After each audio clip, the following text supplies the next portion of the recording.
초대교회는 어땠어요? 성령의 역사가 일어났어요? 안 일어났어요? 성령의 역사가 막 폭포수와 같이 일어났습니다.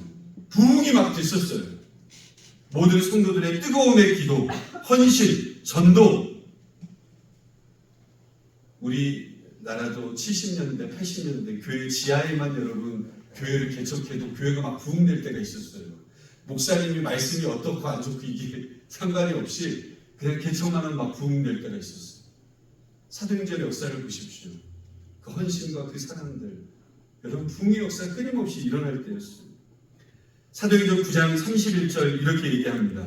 함께 시작. 그리하여 온 유대와 갈릴리와 사마리아 교회가 평안하여 든든히 서가고 주를 경외함과 성령의 위로로 진행하여 수가 더 많아지니라. 성령의 역사하심으로 수가 어떻게 됐다는 거예요? 더 많아졌다는 거예요. 교회가 든든히 서갔다는 거예요. 부흥했다는 거예요. 누구를 경외할 때? 주님을 경외할 때. 그런데 여러분 어때요? 헬라파 유대인들 마음에 불만이 쌓여갔어요. 왜냐하면 헬라파 유대인 여성들이 교회에 여러분 대소사를 다 감당했기 때문이에요. 반면 히브리파 유대인 여성들은 그 일에 어때요? 한 발자국 딱 이렇게 나와 있는 거예요. 여러분 기억하십시오. 성령의 역사가 일어날 때, 성령의 역사가 일어날 때, 성령의 이끌림을 받을 때 사탄은 분명히 역사한다. 은혜가 있고 성령의 충만함의 역사가 교회 가운데 막 부흥으로 일어날 때 반드시 그 가운데 사탄의 역사도 있다는 거예요. 사탄이 그냥 가만히 두지 않습니다. 내가 은혜 가운데 있어서 성령 충만해서 여러분 모든 것이 덮어지는 것이 아닙니다. 성령의 이끌림 받는 삶을 살고 있습니까? 그러면 더욱더 헌신하고 순종할 수 있어요. 뒷짐지고 보아서는 안 된다. 나는 많은데 저것이 참 문제다. 저 문제 풀리기 전에는 이 교회는 뭐 가망이 없다. 여러분 그것은 굉장히 교만하는 거예요. 교만. 성령 충만 가운데 있다고 자신하십니까? 더욱 깨어 있어서 우리가 넘어지지 않도록 하나님 앞에 기도하고 바짝 엎드려야 된다는 거죠. 사탄은 내가 하나님 자녀라는 생각이 강할 때, 내가 하나님 자녀지 교만해져 있습니다. 성령의 이끌림을 받고 있다고 생각할 때 여러분 반드시 그 성도를 유혹하려고 합니다. 그래서 교회에서 보면 여러분 리더들을 막 붙잡으려고 그래요. 사단은 마찬가지예요. 우리 교회에서 여러분 김철희 목사를 딱 넘어뜨려 봐요. 다 끝나는 거죠. 그렇지 않습니까?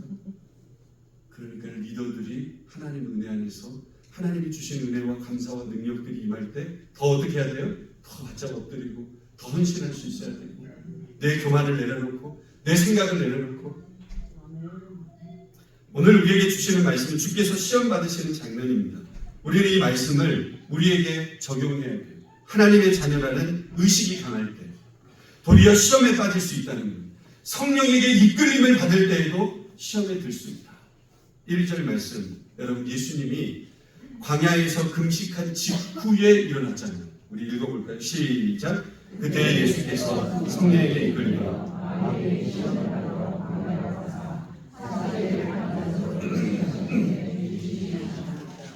여러분 광야라고 하는 이 헬라어 단어는 한번 따라해볼까요?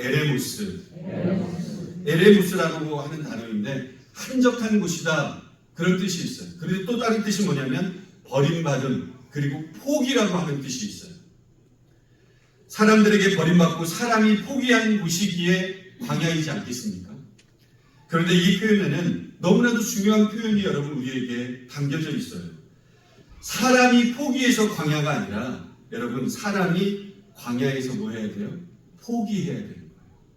광야에서 포기할 줄 알아야 돼요. 하나님의 방법과 하나님의 뜻을 볼 수 있고 내 의지를 포기할 수 있는 그곳이 여러분 광야라는 거예요. 그래서 광야는 성경에서 어떻게 얘기합니까? 하나님의 훈련의 장소구나. 그래서 내가 지금 문제가 있고 어려움이 있고 광야 같은 길을 걷고 있다. 그러면 뭐예요? 내가 포기해야 될 게 뭔가. 이걸 반드시 하나님 앞에서 보는 거죠. 모세도 여러분 미디안 광야에서 40년의 그 세월이 없었다고 한다면 이스라엘 백성들 광야에서 40년 동안 하나님께서 뺑뺑이를 돌리시지 않습니까? 왜 돌리셨어요? 너희들이 내 말을 잘 듣는가 보라. 하나님의 사람으로 온전하게 구비되어져서 하나님 앞에 쓰임받는 그런 믿음의 사람들로 하나님께서 훈련시키시는 거예요. 그래서 이스라엘 백성들이 여러분 내려놓고 또 내려놓고 포기하고 또 포기하여서 하나님만 바라보도록. 아멘.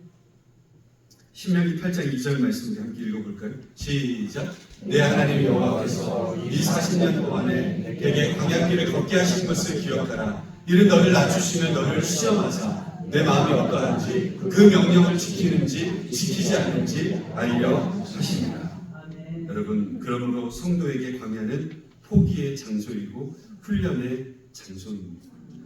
뿐만 아니라 예수님께서는 광야에서 여러분 40일간 밤낮으로 금식하셨어요. 금식은 여러분 무엇입니까? 절제하는 게 금식이에요. 금식은 절제다. 그래서 사순절 기간 동안에 우리 여러분 기독교 역사에서도 참 중요한 여러분 이 사순절에 우리가 절제하는 것 아니겠습니까? TV도 절제하고 드라마도 좀 절제하고 신앙생활을 바르게 한다는 것은 절제를 잘한다와 같아요. 신앙생활을 잘한다, 절제를 잘한다. 비싸고 좋은 차는 어때요? 잘 나가잖아요. 빠르게 나가잖아요. 근데 비싸고 좋은 차는 브레이크도 굉장히 좋아요.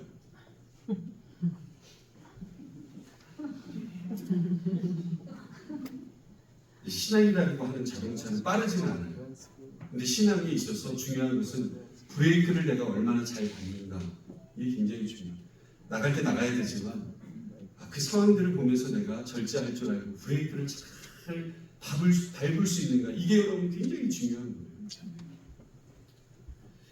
근데 하나님과의 만남의 장소이며 훈련인 이 장소인 광야에서 절제 훈련으로 금식을 하는데 이때 어때요?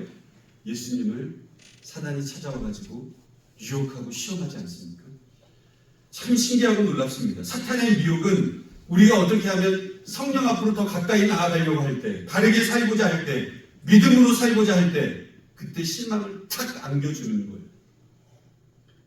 주께서 금식에 대해서 이렇게 말씀하셨습니다. 마태복음 6장 16절 말씀 함께 읽습니다. 시작. 금식할 때에 너희는 외식하는 자들과 같이 슬픈 기색을 보이지 마라. 그들은 금식하는 것을 사람에게 보이려고 얼굴을 흉하게 하느니라. 내가 진실로 너에게 이르노니 그들은 자기 상을 이미 받았느니라.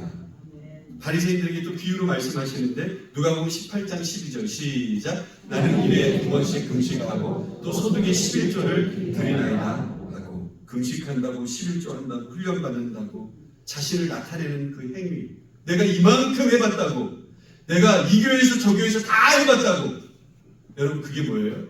하나님 앞에서 굉장히 위험한 모습이에요. 자기의 경험을 내려놓는 자기의 경험을 포기하는 거예요. 그때 사탄이 어때요? 우리를 유혹하고 우리를 넘어지게 만든다는 거예요. 사도 바울이 고린도 교회 성도들을 향해 이렇게 권면했어요. 고린도전서 10장 12절 말씀 시작. 그런즉 선줄로 생각하는 자는 넘어질까 조심하라. 여러분 사랑하는 성도 여러분 보석과 같은 성도 여러분 내가 하나님의 자녀라는 그 믿음이 확고합니까? 그러면 하나님의 자녀답게 더욱더 겸손하게 여러분 주님의 말씀을 의지해야 돼요. 나의 삶이 성령의 인도하심을 따르면서 살고 있으십니까? 그러면 더욱더 성령의 감동에 따라 정말 주님의 빛을 발할 수 있는 성도가 되어야 합니다. 광야에서 포기와 절제의 훈련을 받았습니까? 더욱더 여러분 우리는 깨어지고 낮아짐으로 누구만 드러나야 돼요?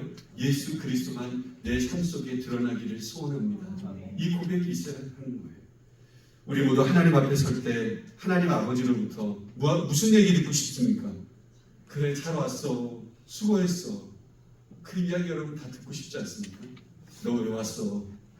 나 너 모르는데? 이러면 여러분 얼마나 힘들겠어요. 사탄은 계속해서 우리들에게 하나님의 아들이거든 돌덩이가 떡덩이가 되게 해라.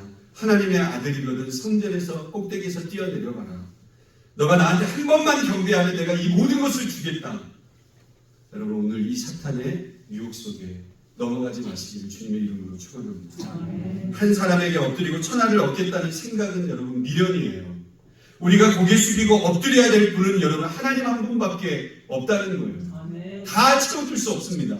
남편도 채워줄 수 없고 자녀들도 채워줄 수 없고 아내도 채워줄 수 없어요. 우리의 구원의 문제를 누가 채워줄 수 있겠어요? 하나님 한 분을 두려워하면 세상을 두려워하지 않습니다. 그 기록이 여러분 성경에 다 기록되어 있잖아요. 다니엘과 그의 세 친구들, 사드락과 메삭과 아벤느고를 여러분 보세요. 하나님을 두려워했기 때문에 세상 권세를 두려워하지 않았어요. 하나님은 그들에게 여러분 반드시 승리의 약속을 해주시지 않습니까? 허락하시지 않습니까? 한 번만이라는 유혹에 넘어가지 않고 하나님 한 분을 두려워하는 믿음의 백성들 되시기를 소원합니다. 마지막으로 10절 말씀을 한번 읽고 같이 마무리하겠습니다. 시작. 이에 예수께서 말씀하시되 사탄아 물러가라. 기록되었으되 주 너의 하나님께 경배하고 다만 그를 섬기라 하였느니라. 한번 따라해. 사탄아 물러가라. 아멘. 여러분 예수 이름을 사용해야 돼요. 그래서 사탄을 물리셔야 돼요. 그래서 우리 가정 속에도 자꾸 남편한테 대고 하면 안 됩니다. 자녀들한테 막 사탄아 물러가라 이러면 안 돼요. 절대로 그러면 안 됩니다. 우리 가정을 넘어뜨리게 만들고 내 마음을 포기하게 만들고 쓰러지게 만드는 이 사탄은 나사렛 예수 이름으로 명하노니 떠나갈지어다.